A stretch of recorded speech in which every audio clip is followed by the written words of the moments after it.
실전 경매 마스터클래스 3부 자본가의 무기 제39강에 오신 여러분을 환영합니다.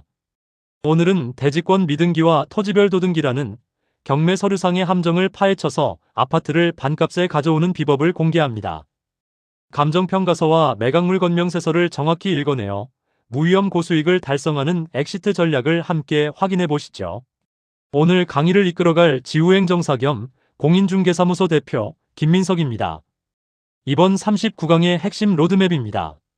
먼저 대지권 미등기의 공포를 해체하고 진짜 미등기와 단순 행정지연을 구별하는 법을 배웁니다.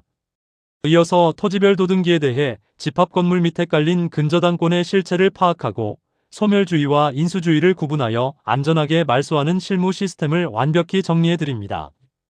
경매 정보지에 찍힌 대지권 미등기나 토지별 도등기 있음이라는 빨간 글씨는 대중에게는 거대한 바리케이드입니다. 일반인들은 철거 걱정이나 채무 인수를 두려워해 피하지만 고수는 다릅니다. 이들은 서류의 행정적 결함일 뿐임을 간파하고 남들이 쫄아서 가격을 낮출 때 오히려 기회로 삼아 반값에 물건을 줍습니다. 대지권 미등기란 무엇일까요? 정상적인 집합 건물은 건물과 땅이 하나로 묶여야 하지만 신축이나 재개발 단지의 경우 토지 구획 정리 등 행정 절차가 늦어지며 건물 등기부에 땅의 정보가 기재되지 않는 상태를 의미합니다. 하지만 걱정하지 마십시오. 이것은 서류상 누락일 뿐 부동산의 본질적인 가치는 그대로입니다. 감정평가서 해독은 가장 확실한 치트키입니다. 평가 요항표의 대지권은 미등기 상태이나 적정 지분을 포함하여 감정평가하였음이라는 문구만 확인하면 게임은 끝난 겁니다. 토지의 가치가 이미 경매가에 포함되어 있다는 뜻이니 낙찰 후 비용 부담 없이 내 이름으로 대지권을 가져오면 됩니다. 매각물 건명세서의 크로스 체크도 필수입니다. 특히 비고란을 잘 보셔야 하는데요. 대지권 미등기라도 매각에 포함됨이라고 명시되어 있다면 입찰해도 좋습니다. 하지만 건물만 매각 혹은 대지권 제외라고 적혀 있다면 이는 법정 지상권 문제 등 위험이 있으니 절대 입찰해서는 안 됩니다. 치명적인 지뢰, 바로 분양대금 미납입니다. 감정가에 대지권이 포함되었더라도 원소유자가 분양대금을 내지 않았다면 그 빚은 낙찰자가 떠안을 수 있습니다. 따라서 입찰 전 반드시 해당 조합이나 건설사에 전화를 걸어 미납금이 있는지 확인하는 100점짜리 임장을 실천하십시오. 안전하게 낙찰받았다면 이제 엑시트할 차례입니다. 토지 구획 정리가 완료되면 낙찰자가 대위등기를 통해 대지권을 깔끔하게 내 명의로 등록할 수 있습니다. 일반인이 하기엔 복잡하지만 전문가와 함께 촉탁 등기 절차를 밟으면 흠결을 지우고 시세대로 즉각 매도할 수 있습니다. 토지별 도등기는 건설사가 토지를 담보로 받은 대출금을 갚지 못해 발생하는 문제입니다. 건물이 완공되어도 토지 등기부에는 여전히 은행 근저당이 남아있는 상태죠. 하지만 이 역시 원리만 알면 무서울 게 없습니다. 토지별 도등기는 대부분 소멸주의의 마법으로 해결됩니다. 경매가 진행되면 법원이 배당 절차를 통해 은행 근저당을 말소시켜주기 때문이죠. 낙찰자가 낸 잔금으로 빚을 갚고 법원의 직권 촉탁으로 별도등기를 지워버리니 낙찰자는 아무것도 인수하지 않는 깨끗한 등기부를 갖게 됩니다. 물론 예외는 있습니다. 매각물 건명세서 비고란에 토지별 도등기 매수인 인수조건이라고 적혀 있다면 즉시 멈추십시오. 이것은 법원이 빚을 대신 갚아주지 않겠다는 뜻이니 절대로 입찰 금지입니다. 하지만 자본가의 역발상 전략도 있습니다. 인수해야 할 근저당 금액이 작고 그 때문에 시세보다 훨씬 싸게 유찰된 물건이라면 대위변제를 활용하십시오.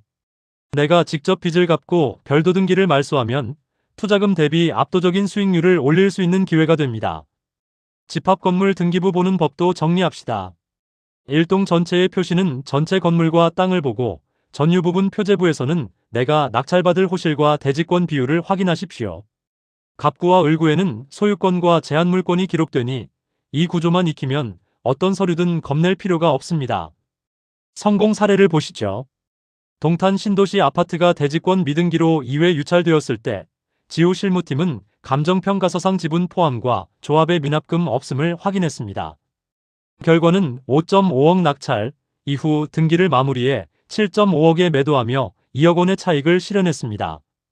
토지별 도등기 사례도 있습니다. 부산의 빌라가 별도등기 때문에 1.5억까지 폭락했으나 명세서를 확인하니 인수 조건이 없었습니다. 즉 안전 물건임을 확신하고 1.8억의 낙찰받아 등기를 말소시킨 뒤 리모델링으로 1.2억의 마진을 확보한 사례입니다. 재개발 구역은 특히 조심하십시오. 원소유자의 조합원 지위 양도가 금지된 경우라면 낙찰자가 대지권을 받지 못하고 현금 청산당할 수 있습니다. 투기 과열지구 여부를 반드시 지자체와 조합에 직접 확인해야 합니다. 특수물건은 분석이 90%입니다. 개인이 모든 리스크를 확인하기엔 한계가 있죠. 전직 법원 공무원의 시각으로 서류 함정을 필터링하고 대관 업무까지 대행해드리는 지우 실무팀과 함께라면 모든 리스크를 제로로 만들 수 있습니다. 패러다임을 바꾸십시오. 서류상의 흠결은 곧 할인 쿠폰입니다. 남들이 공포를 느낄 때 우리는 기회를 봅니다. 오늘 배운 법과 행정을 레버리지하여 남들이 떠난 자리에 남아 알짜배기 아파트를 독식하십시오. 오늘 강의 핵심 요약입니다. 감정평가서와 미납금을 철저히 조사하고 사후 등기 절차를 숙지하십시오. 매각물 건명세서의 인수 조건만 확인하면 대부분은 안전합니다. 그리고 복잡한 문제는 전문가의 도움을 받아 리스크를 확실히 통제하시기 바랍니다. 대지권 미등기와 대위등기, 이제 막막하지 않으실 겁니다. 서류 속에 숨겨진 진짜 함정을 파헤치고 남들이 보지 못하는 압도적인 수익을 직접 창출해 보십시오. 지우행정사 겸 공인중개사무소의 상담이 필요하시다면 언제든 연락하십시오. 유튜브 지우경매 전문 TV에서도 다양한 정보를 확인하실 수 있습니다. 여러분의 성공 투자를 응원합니다.